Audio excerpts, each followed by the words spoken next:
The following program is produced by students of the Brian Lamb School of Communication at Purdue University. This week on Fast Track, we'll learn more about how hard alcohol ban will affect fraternity and sorority functions. We'll also visit the Robert L. R. Ringel Gallery to check out their newest exhibit, Changing Landscapes. Later, we'll dig deeper into the cause of fraudulent charges on credit cards of international students. These stories and more are coming up on this week's edition of Fast Track.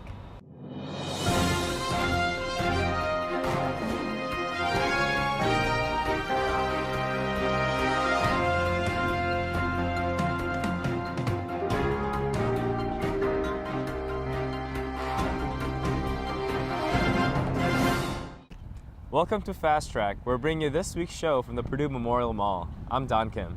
And I'm Beth Stanley.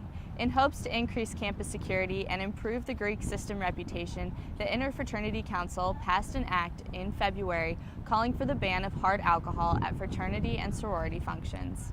Now that the motion has been put into place for over a month, Fast Track reporters checked in with council executives to see how this act is affecting the community. In an effort to create a safer and more responsible Greek community, the Interfraternity Council at Purdue University has passed a hard alcohol ban in mid-February. Now that the action has been put into place for over a month, council executives are happy to see the positive feedback from community members and Greek chapters alike. I personally haven't seen really any backlash from it. If anything, I've seen support from alumni writing us emails coming back saying like they're proud of what we did and how we did the right thing. The policy prohibits any alcohol with a 30 proof or higher from being served at fraternity functions. Of the 42 fraternities on campus, all but one, who has remained unnamed, voted in favor of the ban.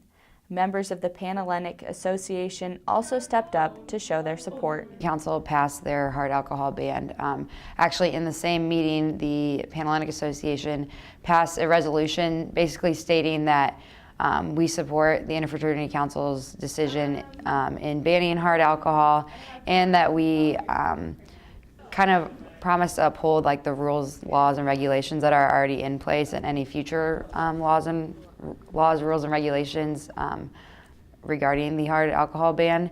And so I think since it was done in the same meeting, the Pan-Hellenic women got to see, every chapter except one of the fraternities thought that this was a great idea and a step that needed to be taken. We're in constant communication with Pan-Hellenic too, as well with getting their support on supporting the policy we've passed. Interfraternity President Matt Gebbe says that enforcement of the policy is mainly on the shoulders of chapter presidents, but the student organization RISE will also be playing a major role as well.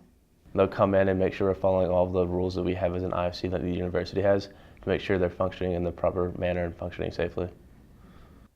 According to the Greek Council, the first offense will be punished by 16 weeks of social probation, a $1,000 fine, and educational programs. The second offense has a maximum of 1 year probation, another $1,000 fine, and more educational classes. If fraternity is caught with hard alcohol, it goes through. If they violate any of our rules, it'll go to our judicial board. And what that'll do is we'll have a trial with that fraternity essentially. So it'll be our judicial board, and then the fraternity in question will kind of have a trial, figure out what went on, figure out if we feel like they were responsible for it or not, and then based on that, possible sanctions or punishments for that. With the act passing at the beginning of Gebbe and Reed's terms, they hope that they will be able to bring the focus of the Greek community back to why they were originally founded and make this a norm for future chapters. Just reminding people of where we have been and all the great things that we're doing now, and just keeping them in that positive light that, we are taking all of these great steps and people are recognizing that we're trying to improve our community and keep our members as safe as possible. And I think the individuals that truly care about our community and their chapters will make the steps that they need. Reporting for Fast Track, I'm Beth Stanley. The Purdue Envision Center has been active for 12 years. However, not many people know where it's located. The center provides real-world experience for computer graphics, technology, computer science, and engineering majors. It also provides help for those researchers in need of high-tech tools. The Envision Center hosts open house and seminar events regularly for students to experience and learn more about the technology that is available. Fast Track reporter Sharon Kai has a story. Every time when you are walking by the turnout between the Stewart Center and Purdue Memorial Union, You might wonder, what is this room used for? This is Purdue Invention Center for Data Perceptualization. It is organized under the Office of Vice President for Information Technology and serves the computational virtualization needs for the greater Purdue University community. The primary function of the Invention Center is to serve faculty and students and staff on research projects or grants specifically for doing virtual reality simulation or scientific visualization. The center is a unique blend of computer science, engineering, perception, technology, and art that is used to process and display information through the use of computer graphics. The potential employees of the center are mainly students. The primary employees of the Invention Center are going to be graduate and undergraduate students. They mostly come from computer graphics technologies, but we also do hire from computer engineering, computer science, and School of Technology. I am a recent master's graduate from computer graphics technology, but I'm starting a PhD program in the fall. I'm a student in computer graphics technology, and I've been working here at the Invention Center for the last 2.5 months. I'm actually the newest student worker. By working in the Invention Center, students can not only learn and practice the new technologies they have learned in the classroom, and also can get the sense of working in the real world. The work here is a lot more client-oriented, so it's a lot, I feel like, more business practices. I feel it's a lot more helpful in the real world. And I've actually learned a lot more here than actually in my classes. So the system that I'm working with right now, it's a tablet system called the Google Project Tango. It's a tablet that has a depth sensor in it, so that when you take a picture, instead of just saying what color is at a certain location, it tells you how far away that point is. Here I am standing in the Invention Center. Today is the open house. You can come in to learn more about the Invention Center and experience some high technology products. The event is open to the public and providing a good chance for Purdue students to learn more about the Invention Center. The Invention Center runs the open house every semester to get new faculty or students or alumni who haven't had a chance to actually come here to get some hands-on time with some of our equipment. And if they have any additional questions that they couldn't get through a regular tour, they could come in and basically get a full understanding of what we do and services we provide. The center is open for students as well, student researchers who want to get work on a specific project. If they don't have access to certain tools, they can come to us and we can either provide some of those tools or help them with some of their research. Reporting for Fast Track, I'm Sharon Tsai. Thanks, Sharon. When we come back, we'll head to the Changing Landscapes exhibit at Robert L. Ringel Gallery. We'll also check in with our meteorologist, Connor Lewis, for a look at this week's weather. Later, we'll learn more about the Chinese church as they look to expand their ministry. We are all Boilermakers, but we're also much more. We're history makers, exploring the farthest reaches of our universe, often when strapped to a rocket. We are hope makers, rebuilders of Haitian cityscapes who ensure they'll now withstand any disaster. We are difference makers, developers of drought-resistant crops that just might end world hunger. The fact is, what we make moves the world forward. We are Purdue, makers all. I am an American. I am an American. I am an American. I am an American. I am an American. That's the way most of us put it, just matter of factly. They're plain words, those four.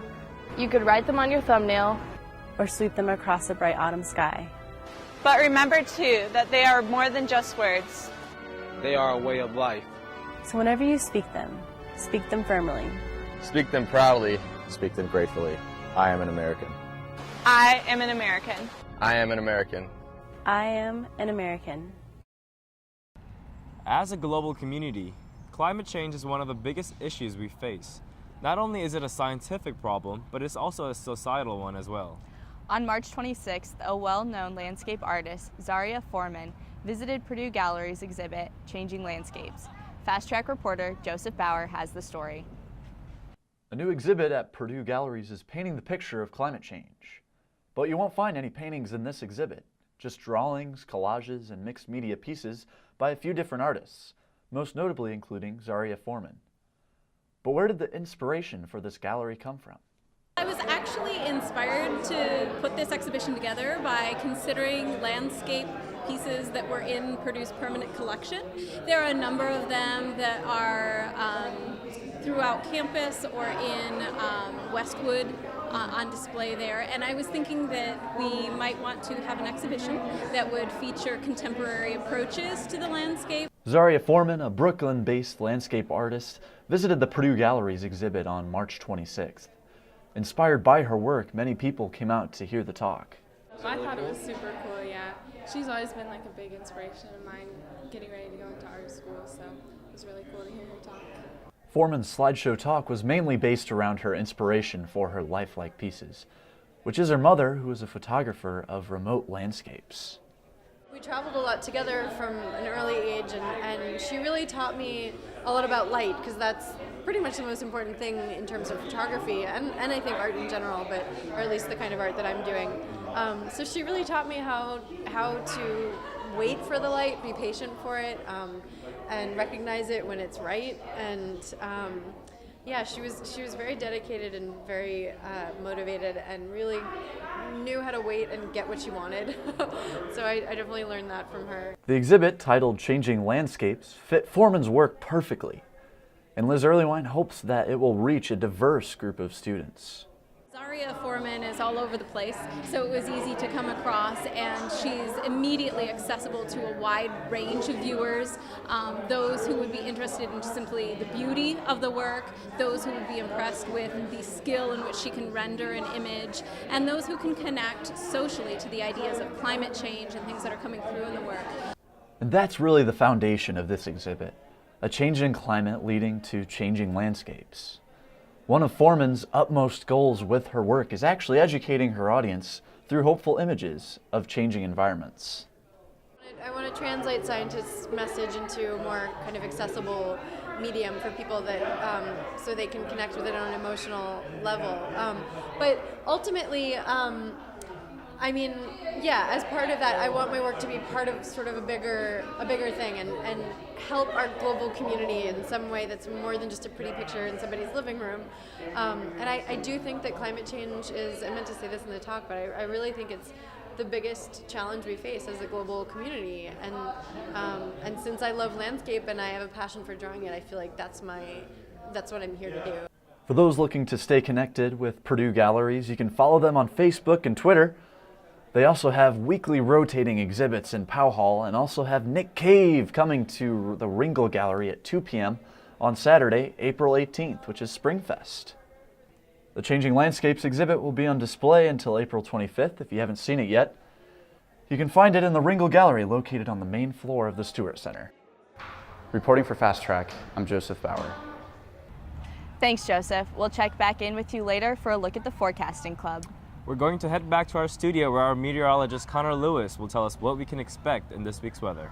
Connor? Thanks, guys. Hello, Boiler Nation. Let's take a look at our week ahead here. So I'd like to point your attention directly over here to the averages we normally expect for April. High of 60, low of 38. And look at just a few examples here. Monday, Tuesday, Wednesday, we've had nearly 15 degrees above average temperatures.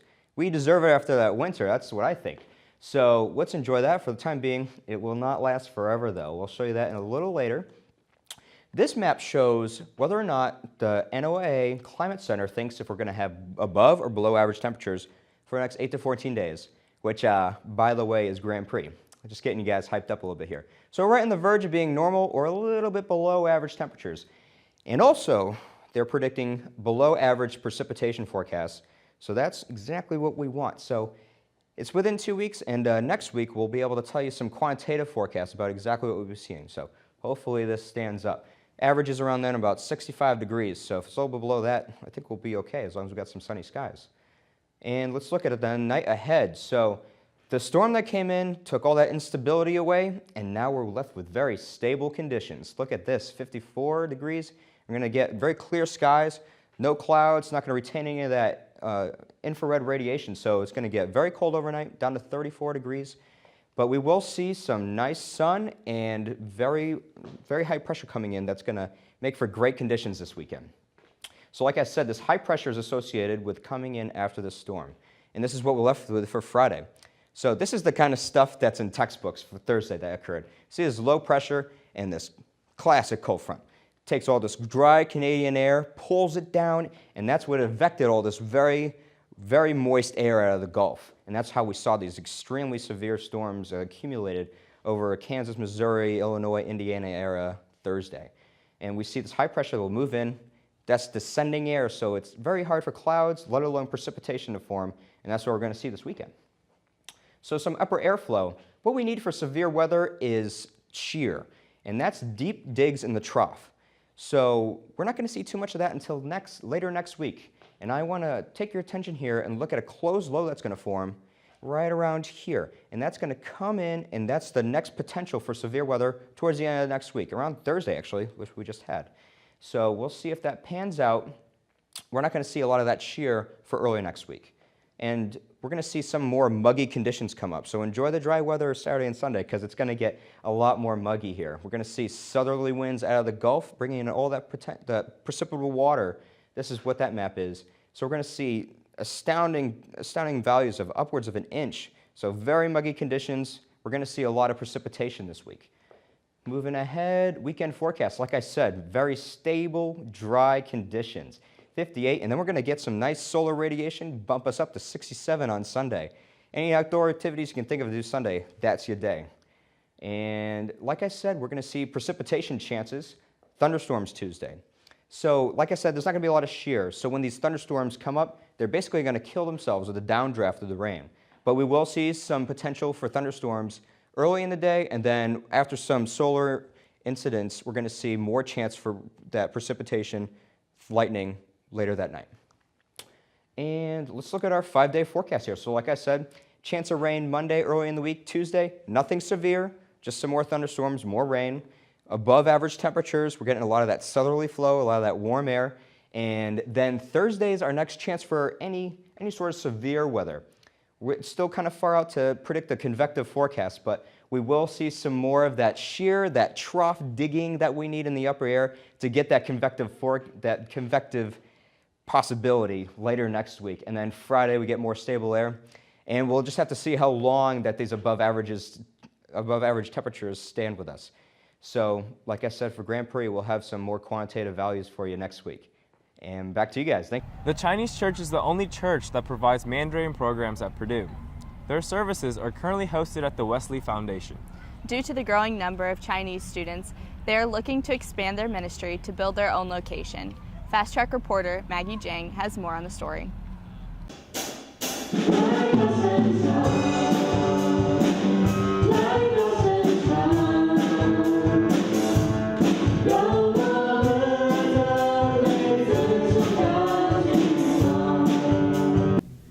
The Chinese church at Purdue started with a Chinese Bible study in 1960s, and they were mainly renting church buildings for church services. In our church's history, we have been meeting in various different locations around West Lafayette since 1965, and God has put it on our hearts to move forward in our church and to find a central location to house our programs and our ministry. Since 2009 until now, the Chinese church have been using Wesley Foundation and Upper Room Christian Fellowship Church for their fellowships and Sunday worship services. Students are meeting on Friday night at Wesley Foundation for fellowship, whereas the Sunday worship service. We currently have programs for children's 0 all the way up to the elderly in the Chinese community here in West Lafayette. Due to the large number of the congregation are students, they are still lacking a large amount of funds to make this project happen. So in the process, we have about 25 plus families that support this church and 100 plus students that come to our church also. But because of that situation, we are in need of raising support from outside of our church also. In the past years, the growing Chinese community at Purdue has given them a vision of serving the community. However, having different programs in different places has brought difficulties to work as a body of Christ. I'm really excited for GLCAC's new building campaign because I really believe that on a university campus that has 5,000 Chinese students, it is very critical for the church to be able to meet the needs of the 5,000 Chinese students. And that's not even including scholars and professors who are here.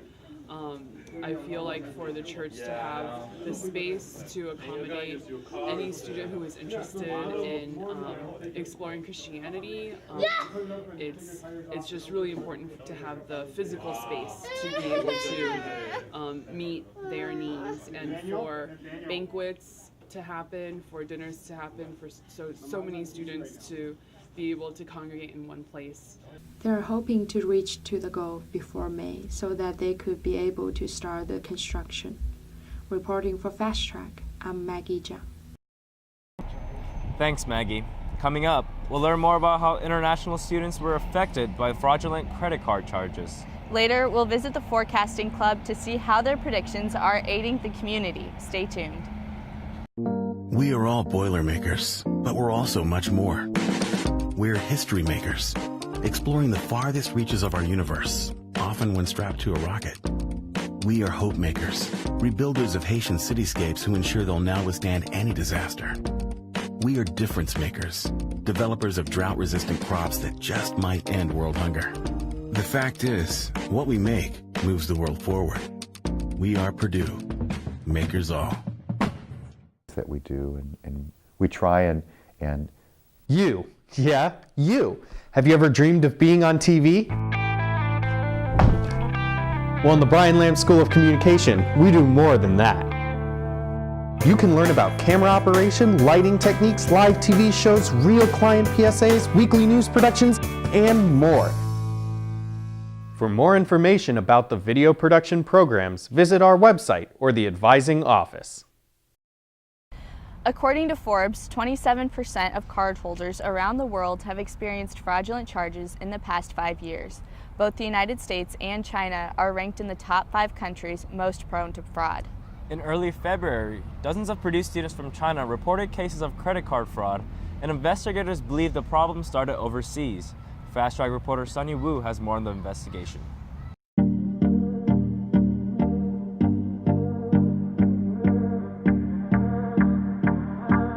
Such a scene could not only happen in a movie, but also in our real life.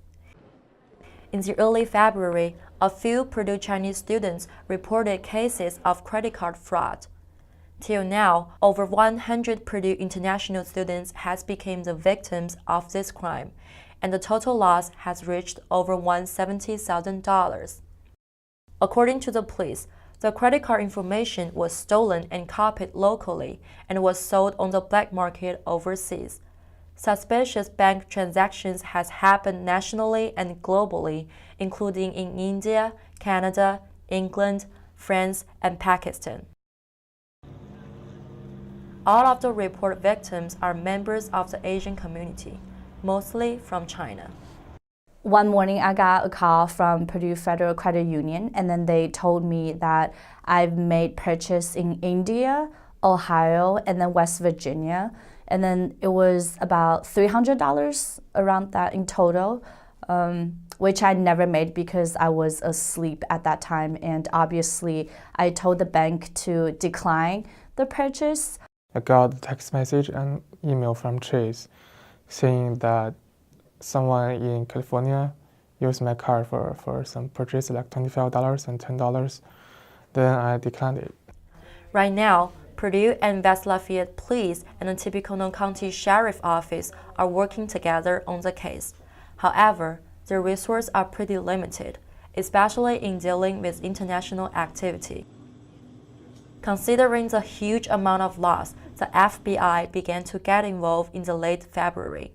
The pattern of this crime is similar to the credit card fraud that happened at Boston University and Oregon University back in 2014. Along with investigation from authorities, most of the student victims stuck together and formed an investigation group themselves on social media in order to help police lock down a possible suspect. After 1 month's investigation, both police and student victims has drawn their fundamental conclusion that data was stolen from the point-of-sale vendor among hundreds of local retail merchants. Among all, Heisei, the local Japanese restaurant, was the major place that the information was stolen. However, the restaurant managers refused to give any opinion towards the crime. Reported from Fast Track, I'm Sunny Wu. Thanks, Sunny. Living in the Midwest, we are exposed to all kinds of different weather, from cold winter snow to warm, humid summer days. We see it all. However, there are no specific forecasts generated for our area. Smartphone apps are computer generated, and Purdue is a long way from the National Weather Service offices, which makes forecasts for the West Lafayette area inaccurate. The Forecasting Club has since stepped up to help fill the void. Fast Track reporter Joseph Bauer has a story. With the last 2 winter seasons in West Lafayette being particularly cold and snowy, students, residences, and local businesses have all come to the realization that there is a need for individualized forecasts for the Purdue area. A student group on campus, the Purdue Forecasting Club, has recognized this need and has since pulled together like-minded meteorology students to produce various forecasting products for their growing customer base. The Forecasting Club is a subgroup of the Purdue University Meteorological Association. This is the organization that the atmospheric science students, the undergraduates, have at Purdue. And the Forecasting Club is a group of students that actually does weather forecasting. The Forecasting Club's primary mediums of communication are through social media like Twitter and Facebook. However, you can hear the club's forecasts on the local NPR radio station WBAA as well. Well, what we do is we get the forecast from EAPS and we use that in all of our broadcasts throughout the day. And so in the past, we were forced to use National Weather Service forecasts and they weren't quite as accurate for this area. And so it's been nice to get the EAPS forecast because we know that it's more accurate for us and we appreciate it getting updated as well. And whenever there's a significant weather event, we'll usually get an update. Mike Baldwin is good about that. He'll get us updates, or students will update the site and then we'll see that. And so we check regularly. We provide our audience on AM and FM that weather information, and then that goes out to them. During the winter season, the club is particularly busy. We also have winter forecasting that we do that's mainly interested in road weather, and this information goes to a variety of customers, counties, city agencies, and also some of the Indiana Department of Transportation. And keep in mind that all of these products are student-generated.